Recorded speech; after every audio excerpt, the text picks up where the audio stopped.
Alrighty, changing the look and feel of your little widget to make sure it looks good on larger screens and on smaller screens. It's really easy to do. So we've actually got two different layouts. One's better for smaller screens and one's better for bigger.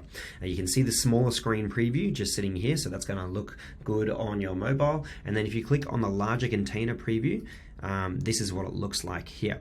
And you can change and you can edit, and you can also force the smaller screen if you want to, the smaller container. Just reach out to our support team. We can force it to be this size if you would like to. It just depends on how big the screen is as to what it's going to look like. Now, changing the design, you can have like these widgets and things like that.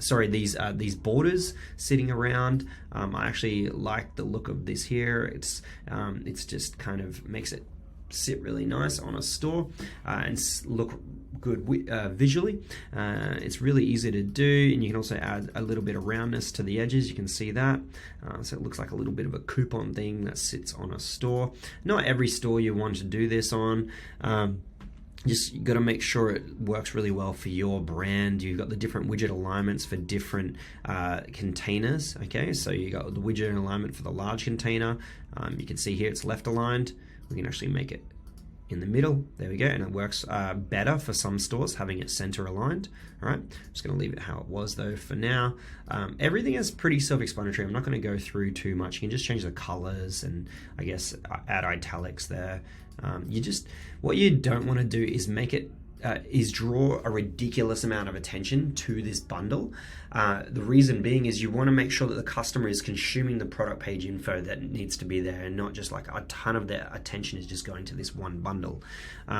Now, one of the ways that we can do that is make the add to cart button or the buy together button more of like a secondary color, which could be like a gray or some kind of color that you might have within your scheme, because you want people to be mainly clicking the add to cart button on your product page. But this is like a maybe I want to add that too. All right, so it's a secondary thing. That's what you want to be doing for optimizing your conversion rates.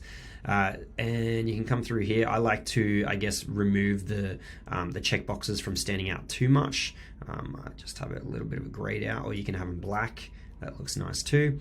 If you keep coming through here, you can also remove the variants section here, which just makes it a lot cleaner. However, if you've got products that you really need to explain a little further, or you want customers to be able to remove them from the bundle, I definitely recommend leaving these turned on. But for some stores, this works really well, hiding a variant selector, and then maybe making this a purpose-built specific product bundle kit. So going so it could be like the essentials starter kit or something like that. You can remove the variant selectors and kind of force people to add to get that essential starters kit, and then you could run like a discount on that as well. There's some ideas for you.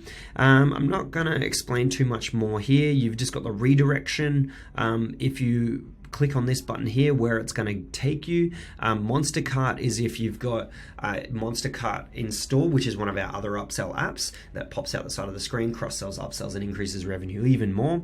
Or you can go to the default cart on your store, or even straight to the checkout if you would like. And that's pretty much it. You've got a few other options here with your widget borders and things like that, which look really nice too. And you can also put borders around your products. I like to just keep it clean and simple, just have the product sitting there. Once you're happy with everything, you just click on save and go check on your store and check on your mobile to make sure it's all working nicely. If you've got any hiccups there, or if your theme is taking over, what might happen is your CSS on your theme may actually force certain things onto your widget, and you may need to reach out to our team to help further with that.